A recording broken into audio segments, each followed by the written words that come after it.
बद्री नारायण में चने की दाल चढ़ती है। क्यों चढ़ती है किसी को नहीं मालूम, पर उसका कारण यह शिव महापुराण में लिखा कि बद्रिकाश्रम में चने की दाल शंकर भगवान का नाम लेकर चढ़ाई जाती है। क्यों? क्योंकि जब जैसे दादी को स्वर्ण सीढ़ी चढ़ाते हैं, देखा स्वर्ण सीढ़ी चढ़ाते हैं तो चने की दाल बर्तन में भरते हैं, फिर उस पर सोने की सीढ़ी रखते हैं, तब वो स्वर्ण सीढ़ी चढ़ती है। उसी तरह जब हम किसी बच्चे को गोदी लेते हैं और उसको कोई दान देते हैं, अपना मकान अपनी जायदाद जब उसके नाम लिखते हैं, तो बच्चे को जब गोदी लिया जाता है तो सामने थाली में चने की दाल भरी जाती है। नामकरण संस्कार जब बच्चे का किया जाता है तो सामने थाली में चने की दाल रखी जाती है। क्यों? चने की दाल जब हम दान करते हैं तो स्वर्ण के बराबर दान का, प्रॉपर्टी के बराबर दान का लाभ जीव को प्राप्त होता है। आज भी नारायण के मंदिर में बद्रिकाश्रम में 41 दाने चने की दाल के देने पर, अब कोई 41 तो गिनता नहीं इसलिए पोटली में बांध कर ले जाता है, जितने हैं दे दो, शिव का नाम समर्पित करिए। हर हर भगवान शिव का नाम लेकर बद्रिकाश्रम में चने की दाल का दान। अच्छा, इसलिए केदारनाथ में जपा जाता है नारायण नारायण और बद्रिकाश्रम में जपा जाता है ओम नमः शिवाय। दोनों जगह विपरीत दशा है। केदारनाथ जी में क्या जपना चाहिए? श्रीमन नारायण, ओम नमो भगवते वासुदेवाय, श्री कृष्ण शरणम मम। ऐसे केदारनाथ जी में बैठकर भगवान का नाम का जाप करना चाहिए। और बद्रिकाश्रम में जब भी जाओ तो मुख से ओम नमः शिवाय, ओम नमः शिवाय। जैसे व्यक्ति का कोई काम नहीं हो रहा हो, बहुत दिन से लगे, बहुत समय से लगे, ये काम हो ही नहीं रहा, तो शंकर जी का नाम को उल्टा कर कर जपना चालू कर दो। नमः शिवाय ओम। सीधा नाम क्या है? ओम नमः शिवाय, शिवाय नमः ओम।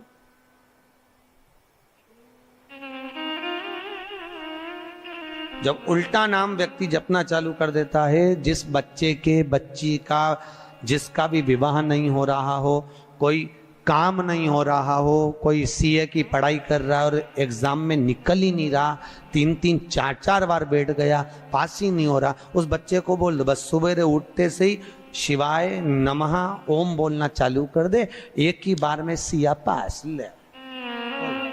कहा करत बा, जॉब नहीं लग रहा हो, जब उल्टा उल्टा जप ले। ये उसी में का हाल है। जैसे किसी व्यक्ति से अपने को पैसा लेना और दे नहीं रहा, क्या करना है? सूर्य नारायण भगवान को अर्घ दो। तो 21 दाने लाल मिर्ची के जो दाने होते हैं, देखें लाल मिर्ची के अंदर दाने होते हैं, उसके 21 दाने निकालकर पानी में डाल दो और पानी में डालकर उसी जल से सूर्य को अर्घ दे दो। उस व्यक्ति का नाम लेकर जिससे पैसा लेना है, हाथ जोड़कर देने आता है, तुरंत 3 महीने के अंदर पैसा लौटा दे, तुरंत हाथ जोड़कर। ये सूर्य को अर्घ देने है, पर मात्र व्यक्ति दौड़कर पैसा देने आता है, कितना भी हो, रहने नहीं देता प्रचंड। शिव के सिवा दुनिया में कोई दानी नहीं, शंकर जैसा कोई दानी नहीं हो सकता। स्वयं कैलाश पर रहता है और दुनिया को लखपति, करोड़पति, आनंदपति बनाकर भेज देता है। हमारे यहाँ तुलसी के कुंड का भी विधान है। गोल कुंडा है ऐश्वर्य देगा, चौकोर कुंडा है। आप लोग कई बार देखे होंगे किसी किसी के यहाँ चौकोर तुलसी का क्यारा होता है, कुंडा होता है, वो वंश बढ़ाता है। षडाकृति का है, वो धन देता है, संपदा देता है। दोष हमारा है, हम तुलसी के कुंडे के नीचे शंकर जी को रख देते हैं। क्यों? कि यहीं तुलसी जी को पानी चढ़ाएंगे, यहीं शंकर जी को चढ़ा देंगे। दोष है। तुलसी के कुंड के नीचे हम सर्पदेव को रख देते हैं, नाग देवता रख देते हैं, पानी चढ़ाएंगे, पात्री रख देते हैं, नहीं, दोष।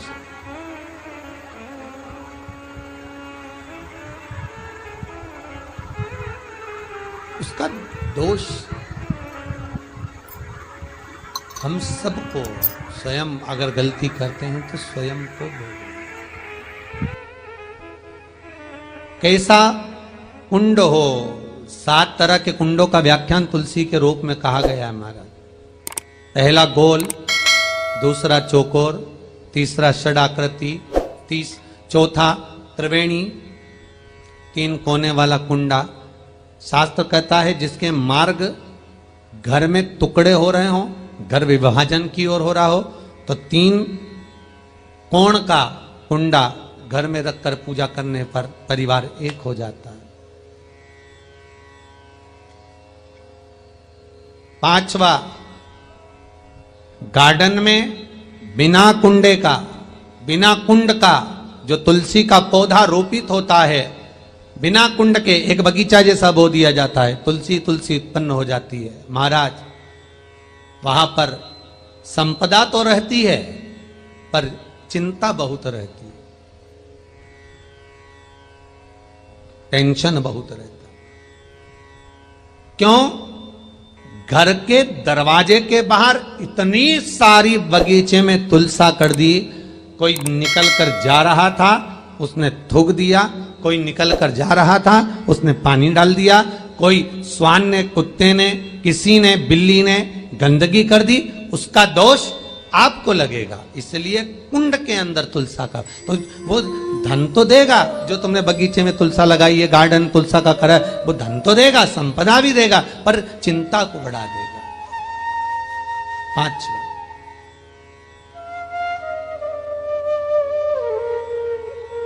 महाराज 6, तुलसी के कुंड को 3 धार पर लटका कर रखना। कई जगह पर आपने देखा होगा तुलसी का जो कुंडा होता है उसको 3 जो तार होते हैं, 3 जो चेन होती है, उस पे लटकाया जाता है। महाराज विष्णु पुराण उसका भी व्याख्यान करती है। महाराज वहां व्यक्ति के कार्य उन्नति की सीढ़ी की ओर बढ़ जाते हैं। जैसे भोजन की थाली लग गई, भोजन तैयार हो गया, बस खाने बैठे हो और थाली खसक गई, समझ लेना कि तुलसी को अधर पर लटका कर रखा है। इसलिए कार्य तो हो रहे हैं, बनने वाले हैं, 4 दिन बाद ये काम होने वाला है, 8 दिन बाद ये काम होने वाला है, लग रहा है कि इसमें इतना फल मिलेगा, लग रहा है इस व्यापार को करेंगे तो इतना फायदा हो जाएगा, सब कुछ करा, लाखों रुपए लगा भी दिए, थाली मालूम पड़े खसक गई, अधर लटका है तुलसी। 7 क्रम है तुलसी के, ये 6ठा क्रम बताया। तुलसी का 7वां क्रम,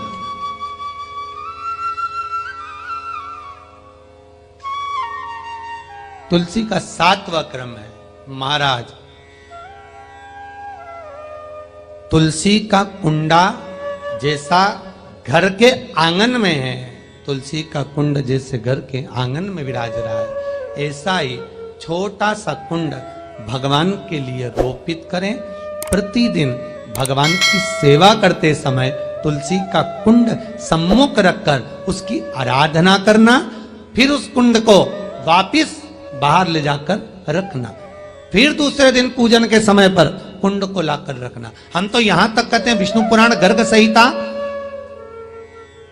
कल्याण का तुलसी अंग यहां तक वर्णन करता है कि आप पूरे साल ये नहीं कर सकते तो कम से कम कार्तिक के महीने में भगवान के सामने तुलसी का छोटा कुंड, चौकोर वाला, गोल नहीं, चौकोर कुंड लाकर भगवान के सामने रखकर छोटा सा कुंड का पूजन कर कर भगवान के साथ उस कुंड को वापस बाहर विराजमान करें, फिर कल लेकर आए, फिर विराजमान करें। आप पूरे साल नहीं कर सकते तो 1 महीने। हमारे यहाँ तुलसी के कुंड का भी विधान है। गोल कुंडा है ऐश्वर्य देगा, चौकोर कुंडा है, आप लोग कई बार देखे होंगे किसी किसी के यहाँ चौकोर तुलसी का क्यारा होता है, कुंडा होता है, वो वंश बढ़ाता है। षडाकृति का है, वो धन देता है, संपदा देता है। वीडियो पसंद आई हो तो शेयर करें, लाइक करें, सब्सक्राइब करें। श्री शिवाय नमस्तुभ्यम, हर हर महादेव कमेंट बॉक्स में जरूर लिखें। महादेव आपकी सभी मनोकामनाएं पूर्ण करें। मिलते हैं अगली वीडियो में। श्री राधे, हर हर महादेव। और जैसे ही थोड़ा सा समय निकला, आज रोज प्रतिदिन भगवान भोलेनाथ शाम का समय और गंगा जी पर चले जाए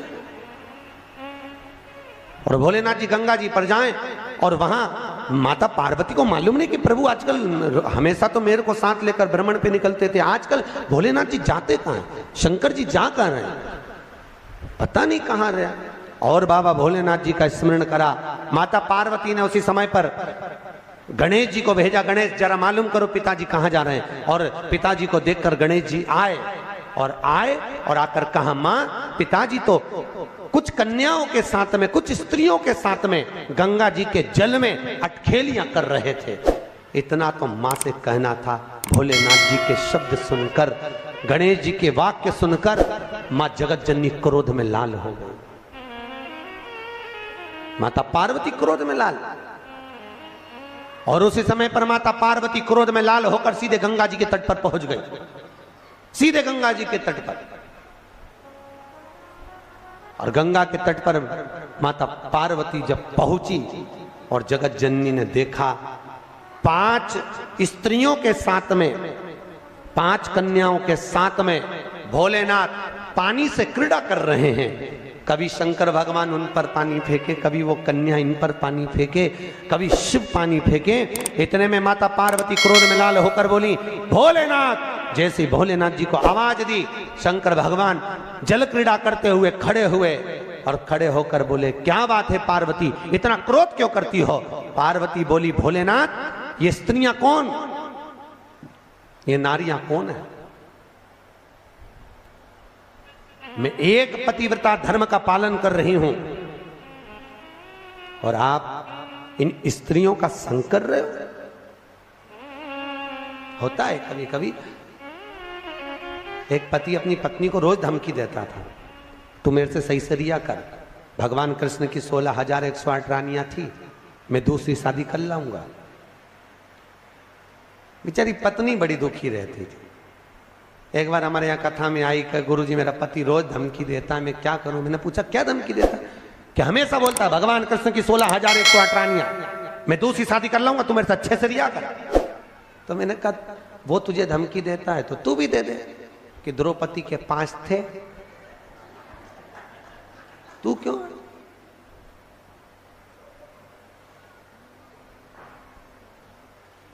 उसने, गुरुजी अब तुम चिंता मत करो, अब बोल।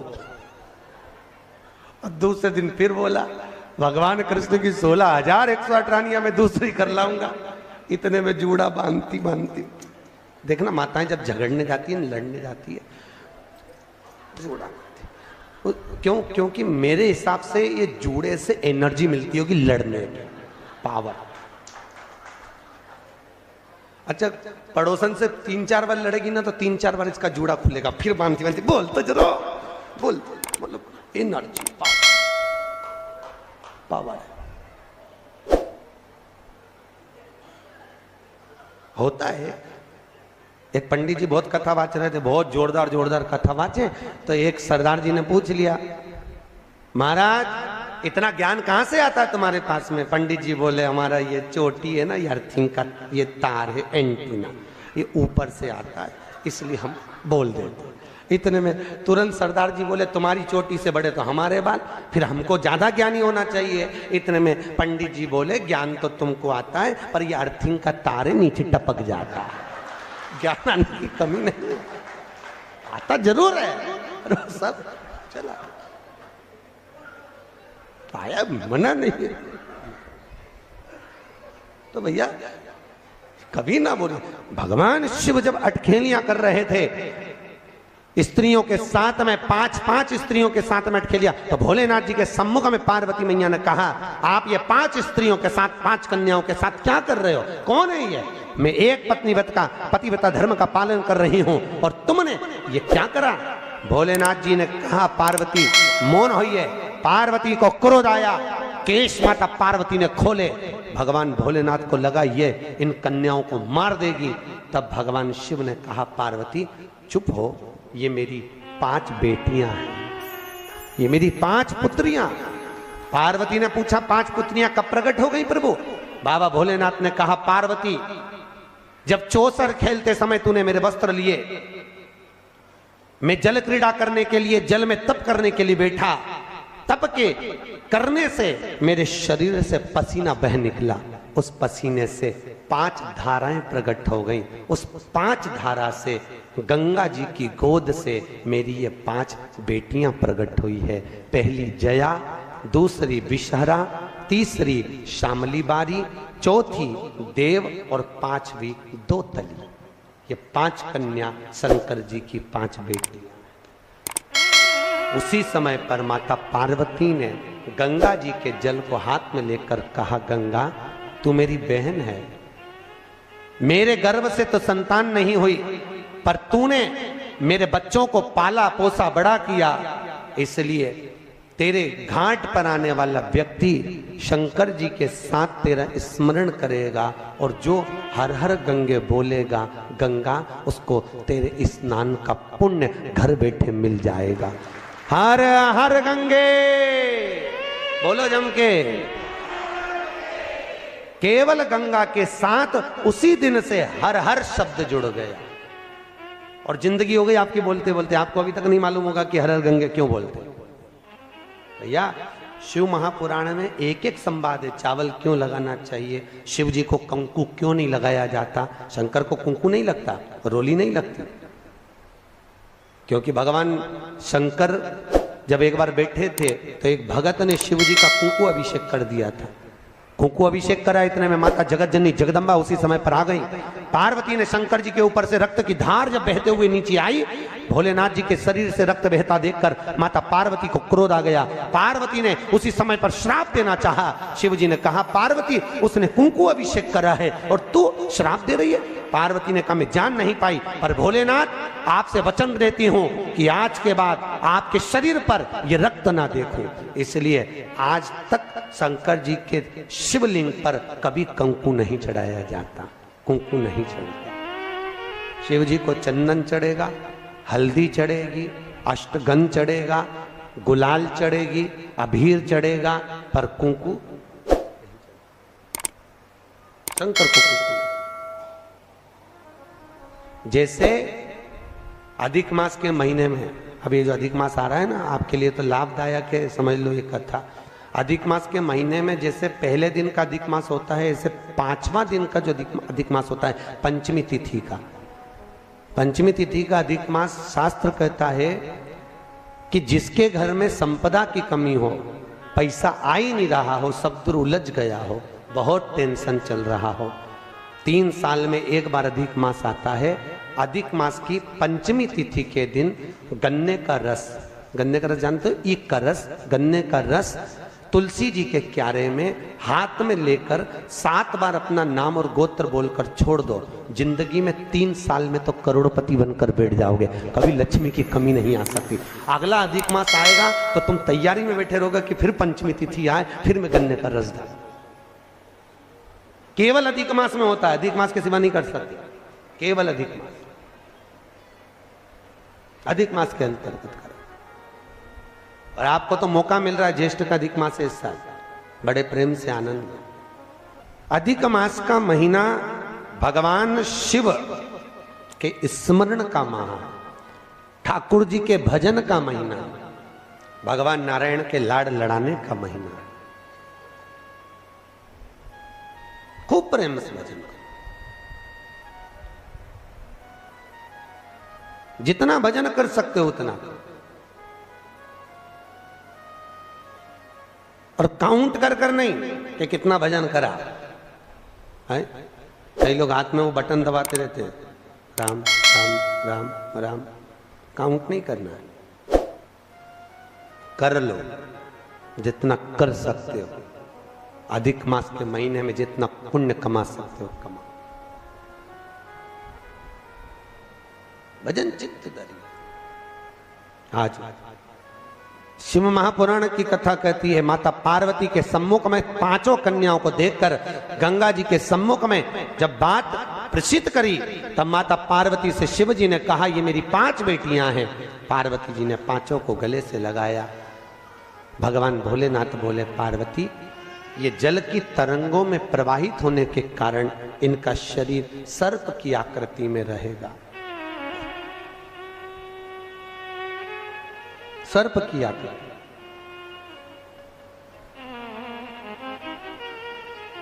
और वो 5 कन्या शंकर भगवान की 5 सर्प रूप की बेटियां हुई। सर्प रूप। आज भी नाग पंचमी के दिन घर के दरवाजे पर, घर के दोनों ओर, अब इधर पूछते हैं कि नहीं पूछते मालूम नहीं, पर नाग पंचमी के दिन 5 सर्प यहां बनाते हैं। 5 सर्प बनाए जाते हैं। वो शंकर भगवान की 5 बेटियां बनाई जाती है और नाग पंचमी के दिन उनकी पूजन हो। किसी ने पढ़ी हो तो हाथ उठाओ जरा। पढ़ी है बहुत सारे लोगों ने, रखो। देवी भागवत में स्पष्ट कहा गया, जब सारे देवता मिलकर थक जाते हैं तब सारे देवता मिलकर माता के पास जाते हैं। पार्वती जी के पास में, दुर्गा जी के पास में, देवी जी के पास में जाते हैं। इसलिए हमारे सनातन धर्म में प्रत्येक व्यक्ति की कुल देवी होती है। कुल देवी होती है कि नहीं होती? प्रत्येक व्यक्ति की कुल देवी होती है। कुल देवी मतलब अपने मन की बात कहने के लिए अपने माता के पास जाना। अब जब सारे देवता जब नाराज हो जाते हैं, सारे देवता जब कष्ट में आ जाते हैं, तो सबकी सब माता पार्वती जी के पास में जाते हैं, दुर्गा भवानी के पास जाते हैं, देवी जी के पास जाते हैं और उनके पास जाकर प्रार्थना कर, उनसे जाकर विनती कर, और उनसे जाकर प्रार्थना करते हैं, विनती करते हैं, माँ हम ये तकलीफ में हैं, आप कृपा करिए। तब माता उनको राह देती है और शिव जी की शरण में पहुंचा देती है। राह देना ये माता का काम। बच्चे को 500 रुपए चाहिए, माँ के पास में नहीं है। माँ के पास में बेटा आकर करे, मम्मी कुछ भी हो मुझे 500 रुपए चाहिए, मेरे स्कूल में फंक्शन है, माँ मुझे 500 रुपए दे। अब माँ कहती है मेरे पास कहाँ से आए, माँ तू कैसे भी कर मुझे 500 रुपए दे। माँ कहती है तू पिताजी के पास जा, पापा मुझे 500 रुपए देंगे, 500 जूता मार देंगे। पहले कितना डर लगता था ना पापा से अपने मन की बात कहने में। आज के जमाने में तो जरा जरा से बच्चे पिताजी के पास जाकर एप्पल का दिला दो, मुझे आईफोन चाहिए, मुझे ये गाड़ी चाहिए, चाहिए मतलब चाहिए। और पहले कितना नियम था कि पिताजी के पास जाकर डायरेक्ट बोल नहीं सकते थे। और आज के ज़माने में तो एक नया वो हो गया कि बच्चों को हाथ नहीं लगा सकते, मार नहीं सकते, ठोक नहीं सकते। पहले ऐसा कोई सा त्योहार नहीं जाता था जो घर में घंटा नहीं बजता था। ऐसा कोई त्योहार नहीं जाता था जिसमें बच्चों की ठुकाई नहीं होती थी। माँ 500 रुपए चाहिए, पापा के पास जा, पापा नहीं देंगे। माँ कहती है तू चिंता मत कर, मैं तेरे साथ, तू जा, मैं अभी आई पीछे से। बेटा गया, पापा से कहा 500 रुपए, चिल्ला के दौड़े, काहे को 500 रुपए, अभी तो दिए थे, थोड़े दिन पहले 300 रुपए दिए थे, तेरे को कहां छोड़ के आया? अभी मैंने तेरे को 200 रुपए जमा करे थे स्कूल में, वो कहां छोड़ के आया? पिताजी ने चिल्लाया। इतने में पीछे से पल्लू रख के आ गई जगत जननी जगदम्बा दुर्गा भवानी। माँ आते सी बोली, देखो बच्चे हैं, काम पड़ता रहता है, स्कूल में इनकी शान थोड़ी ना नीचे गिरेगी, और आपके बेटे हैं, लोग क्या कहेंगे, 500 रुपए दे दो। अब उसने जो स्माइल देके बोला ना, हम कई बार पहले भी बोले हैं, ए जी तो खसक लो जी, नहीं तो 500 गया जी। गए, अब दो इनको 500 रुपए दो। पिताजी ने जेब में से, वो मेरी कोट वाली जेब में रखे, निकाल कर दे दे, 500 रुपए निकाल, तुरंत प्राप्त हो। मां, जब देवताओं भी कष्ट में आ जाते थे तो माता दुर्गा भवानी के पास जाते थे, पार्वती जी से जाकर विनती करते, माता पार्वती उनको शिव की शरण में ले जाती। सब डरते कांपते, शंकर रुद्र हैं, शिव क्रोधी हैं। पार्वती जी कहती हैं ऐसा ऐसा क्रोध नहीं आता, तुम जाओ सब लोग शरण में जाकर बोलो, विनती करो, नमन करो, जाओ चल के बोलो। सामने जाकर उनसे विनती करी, पार्वती जी आकर खड़ी हो जाती हैं और आके कहती हैं कि प्रभु स्वीकार करो। हम जब शंकर भगवान के शिवलिंग पर जल चढ़ाते हैं तो वो जल सबसे पहले चढ़ा हुआ जल कहां आता है? जम के बोलो, पार्वती जी के हस्त कमल। फिर वो जल आगे बढ़ता है। जब हम जल चढ़ाते हैं, ये पार्वती जी का जो हस्त कमल है, इस हस्त कमल पर जल आता है, फिर जल आगे बढ़ता है। हमारे मन की मनोकामना पूरी क्यों होती है? हम बाबा को जल चढ़ाते हैं, आचमन करते हैं, हम बेलपत्री लेते हैं, खाते हैं, हम बाबा से प्रार्थना करते हैं, बाबा मेरे मन की बात यह है। क्यों सिद्ध होती है? क्यों सिद्ध होती है? क्योंकि हम पार्वती जी को जल नहीं दे रहे हैं, हम शिव जी को दे रहे हैं। शिव जी का चढ़ा हुआ जल पार्वती